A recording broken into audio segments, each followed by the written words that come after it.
You can get any skill. You can triumph over any peace if you can get yourself in a state where you will not settle for less than you can be or do or give or create. There is nothing like the human will when you don't play the middle game to play safe because you're afraid of failure. Because we're all afraid of failure. Because what does failure mean to most people? Failure means rejection. Failure means I'm not enough.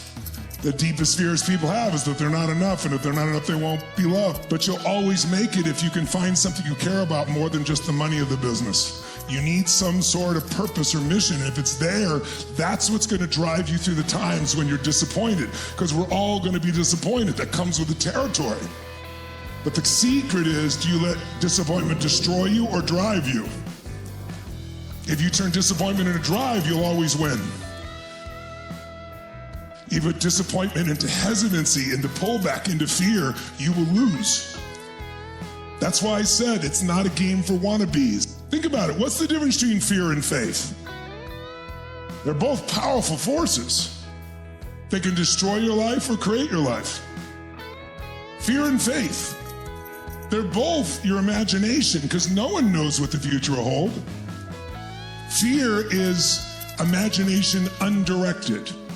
If you don't direct your imagination, it's like weeds. You don't have to plant weeds, they grow automatically. The nature of the human brain is about survival. If you don't take it over, your survival instinct will drive you, and that's not going to make you successful. Faith is imagination directed.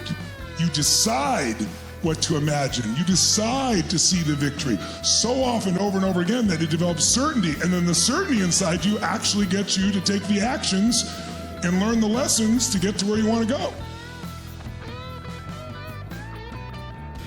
So you have to decide, you have to draw a line in the sand. If you come here just to learn skills, you'll be very happy with all the skills, but what will change you is a transformation in your own identity, where you see it as something greater than just the nuts and bolts of your living, but you see it as something that can be mastered. That the more patterns you recognize, the stronger it is. But I want you to notice now, it's not just the patterns of the business, it's the patterns of you.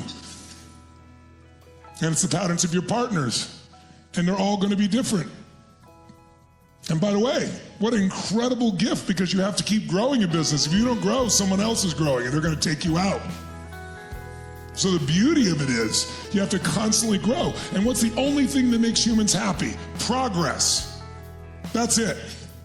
If you're not where you want to be, but you're making progress, you're going to be happy. If you're overweight, but you start losing weight and start doing the right things, you're going to be happy. If your relationship is shit and you finally step up and say, I'm going to break through, I'm going to bring the shit up, I'm going to deal with it, and it starts to improve, you're going to be happy. You're not happy by getting what you want, you're happy by progress, because progress equals growth and growth equals life. Everything in life grows or it dies. A business, your business, is growing or dying right now. There's no plateau. A relationship is growing or dying. And you are growing or dying. And when you get that, the beautiful thing about business is it magnifies it all, because it has a feedback mechanism immediately called profit and loss, called unhappy or happy clients or customers. That's the beauty. You're entering a game if you understand it. Some of you have been in the game, but maybe it's time to re-enter it with a new psychology. I'm doing this as my spiritual development, my physical development, my financial development, my relationship development, my mission. This is unbelievably cool to have something that can measure me. Most people don't want to talk about things that can be measured, by the way. Most people don't want to talk about their income, for example, or finances. It's rude. Why is it rude? Because it's measurable. And people don't want to feel less than.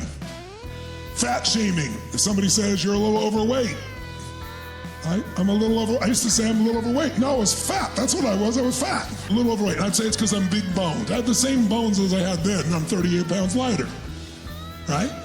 We're so afraid, so you can't say anything about somebody's body, because it's measurable.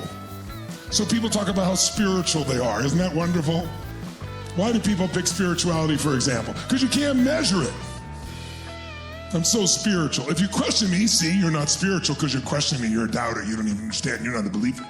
Or, I think you're full of shit. See, you're mean. You're not spiritual. See, there's no way to measure your spirituality. You can be a weak suck and just call yourself spiritual, and then now you're okay.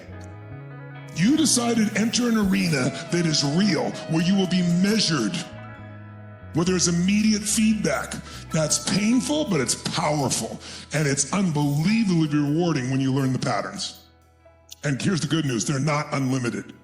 But you gotta keep learning them and growing and expanding, and by the way, as you get bigger, you have bigger challenges and bigger solutions. I mean, think about it. If you're not where you wanna be, it's because you have a comfort zone. And that comfort zone is different for everybody, depending on where you are, what stage of life you're in, how long you've done business, how much you've really learned about business. You know, if you want to be good at something, you got to make it a study.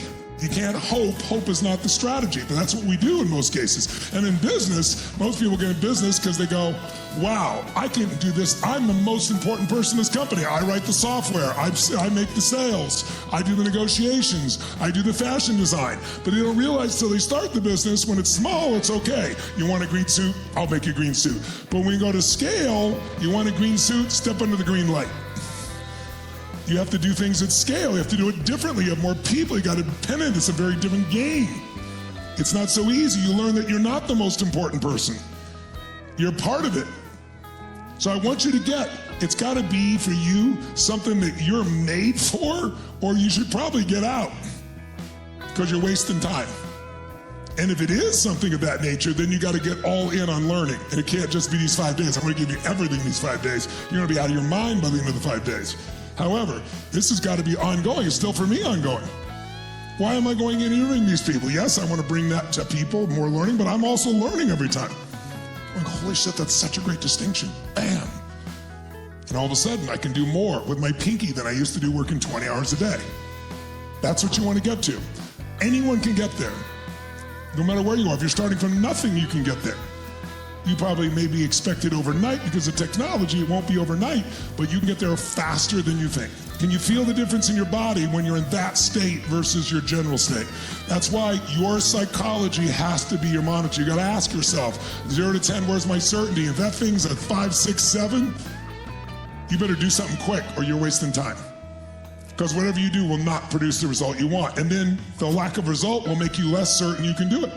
It becomes a negative feedback loop. Because people that are socially conscious, call themselves socially conscious, have mixed emotions, because money is a very mixed thing for them. They think money is bad. Serving people's good, but money's bad. I used to do that. That's how I know it. It's like I would lose money constantly and be somewhat proud of it until it got to the point where I couldn't sustain the business. I was going to lose my employees. I considered my family. I put everybody at risk because I didn't build a margin in the business because I was trying to do everything for the cheapest price to the customer.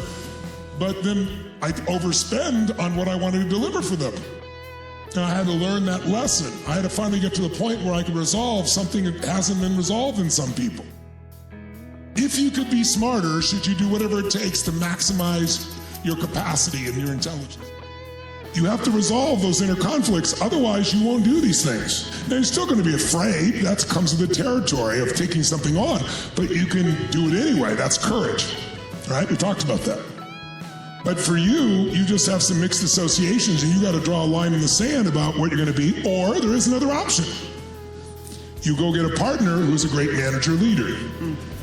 And if you really want to scale and you prove you got something strong enough, you find an entrepreneur who knows how to make money and build something and expand it and will take the risk. And then you stay the great artist because every company needs a great artist. So you've done a good job of pushing yourself, but you've pushed yourself to a point. So you have to decide, am I going to push myself into gladiatorship, or am I going to hire a gladiator or partner with a gladiator and we'll do it together? Forward doesn't always get you want to go, but it moves you forward to find the next step, to find another insight. Sometimes the problem moves you forward, doesn't it? It's not the environment. It's us. It's being the gladiator. It's walking into the ring going, there is no way I'm going down. I might get pain, I might have a problem, I might have challenge, I might get stuck by it, but nothing's stopping me from my mission.